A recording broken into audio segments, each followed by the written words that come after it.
Hey everybody, this is a quick video in case you have INSMA brand M18 Bluetooth wireless earbuds and you need to do a hard reset on them. Now you might want to do this hard reset for a variety of reasons. If they are not charging or they're not connecting to Bluetooth, or they keep disconnecting, or if you're only getting sound out of the left ear or the right ear, a hard reset can fix a lot of these issues, and it's a good troubleshooting step.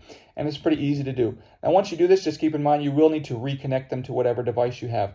But if you want to do that, it's very easy. First, you should just turn the Bluetooth off on your device and delete them from the device.